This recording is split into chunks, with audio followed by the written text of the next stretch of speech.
Alright everyone, welcome to the channel. My name is Chris and we will be discussing some of the Monster Hunter Wilds beta and what are my thoughts on the beta and what's happening. So first off, I'll just do a little background. I've been playing Monster Hunter for 14 years now. I've been playing since the second gen. I started with Freedom Unite. That was the first game I played, and then I went back and played it on the PS2, and then went forward and basically played every generation outside of the fourth, which some say is the best. I need to go back and play it. It is what it is. I don't see myself playing it anytime soon. So let's get started. I'll be starting off with the negative tropes. I think the PC is 8.5 out of 10, give or take, on PC, and on the PS5, I haven't played Xbox yet, but the PS5 is a solid 7 out of 10. So we'll start with the gripes. So my first gripe with the PS5 is the frame drops in quality mode. I don't even think anyone should play the game in quality mode. I think it's supposed to be 4K. It feels more like a 1440p at like a 30 to 60 frames. It feels like ass. It looks like ass. I don't think anyone should play the beta at all whatsoever in that condition on quality mode. Hopefully when the game releases they fix a lot of that, because it's, in my opinion, almost unplayable. It's playable, but I don't know anyone who wants to be playing at 30 FPS, give or take. And then in the lobby, it's going to be like a consistent 30 to 45 FPS because of all the people loading in to the lobbies. Anyway, that's just the first gripe. In performance mode, it runs substantially better.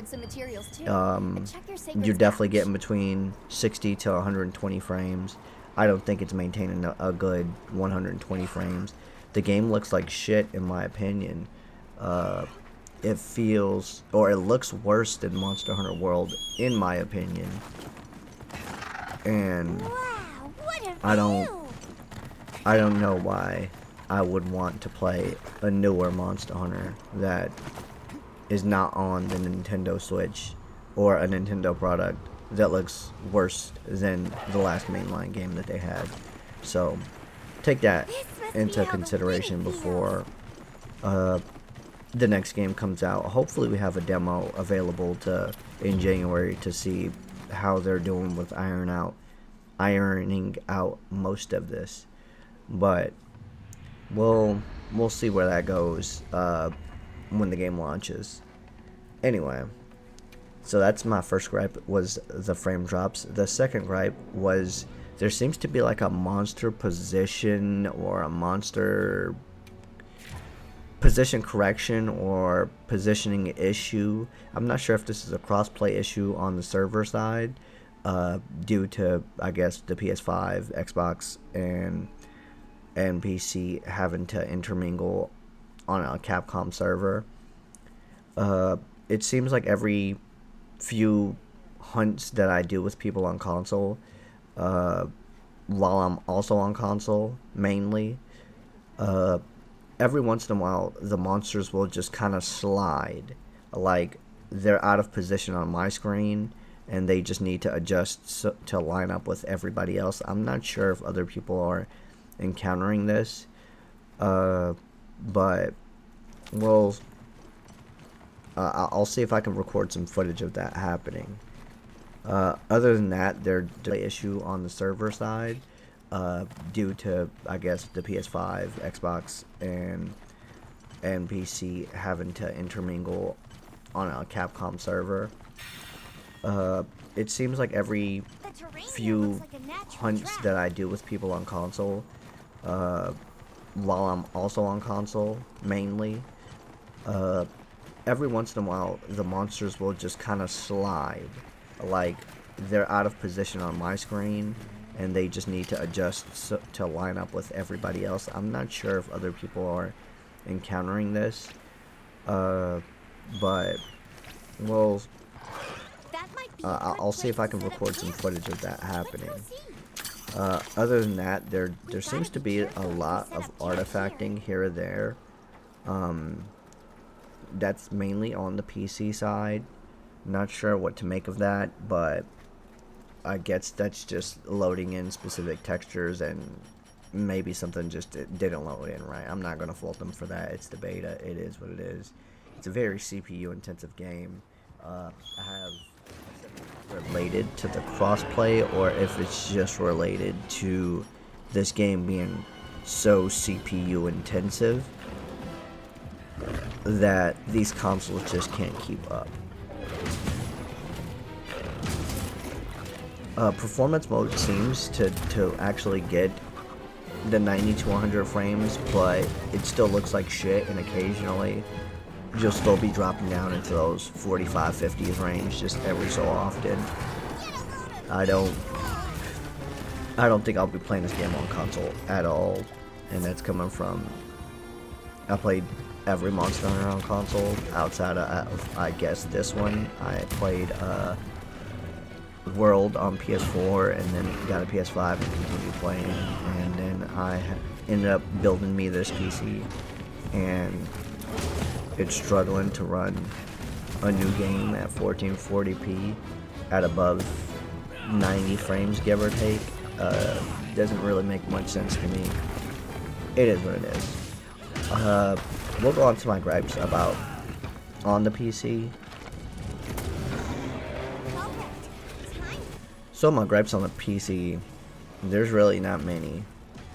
The main one would be that artifacting issue where they kind of just like pixelize and block out basically, and then the artifacting in the background where like you look at a very far object and it kind of like black triangles out. I don't know what to, I mean, it's basic artifacting in my opinion.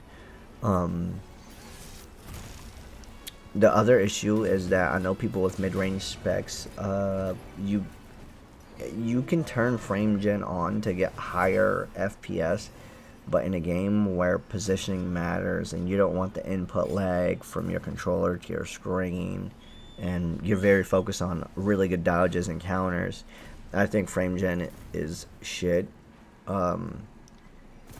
It's kind of crazy. I also don't want to play the game in 1080p on a damn near $2,000 rig at 1080 to get 120 frames. That shit is not happening with me. Quality mode is basically a no-go. If you have a mid-range spec PC without upscaling and the frame gen, so you'll have to cut it down. I think as long as you're okay with playing 1080 and like reducing some quality settings here and there, you'll be just fine. You should be able to like get out 45 to 60 FPS. I think that'd be playable for the most part. For some people with older spec rigs, maybe do the frame gen if you're not taking this game too seriously, if you're just here for the fun. Honestly, it's don't get me wrong, frame gen isn't too bad. It just feels bad. As somebody who likes to play very frame perfect type games, you just can't play with frame gen. And the fact that Capcom has that in their specs is kind of puzzling to me, because of the community around Monster Hunter is so. I mean, honestly, a lot of their weapons have frame perfect timings. But that's neither here nor there. I only had one crash while playing, and it wasn't even a crash while playing. I exited out back to the main menu. I turned all my specs up to ultra at 1440p, and basically at the title screen it crashed, kicked me out of the game. I had to restart the PC, and then I basically just booted back in and never had a problem since. I don't know if that was a shader thing or it's probably just a bug that's going to get ironed out. It threw a report back to Capcom, and then I just restarted the PC. It never came back again, so that's pretty cool. Outside of that, we'll go to what I like.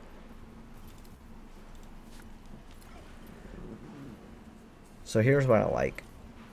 The weapons feel extremely fluid. Now, I've been mainly playing Hunting Horn and Dual Blades. I'm a Hunting Horn main.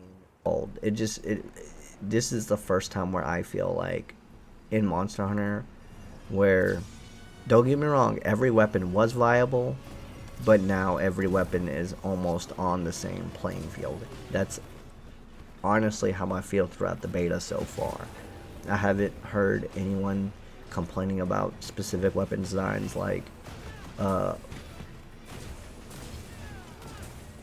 weapons losing their identity in a sense. Sort of like how I felt with Horn in Rise and Sunbreak. I kind of felt like it lost its identity, especially coming from World, which is what I mainly played it in. I didn't play it in any of the games before that. So, the weapons feel great. The hitboxes are extremely accurate. If you're messing up, it's on you. They're not. The hitboxes are pretty accurate to what the monster is doing, unlike some of the older games where, you know, the hitboxes were an actual box. Like, they weren't really true to form. They were just kind of a box, essentially. Overall, the artistic design of the game is pretty damn amazing. I love the weather switches. I love the endemic life. Everything just feels so natural in a sense. The lightning strikes, the way the monsters interact, the way the monsters decay after death after a while. You could put up the tents.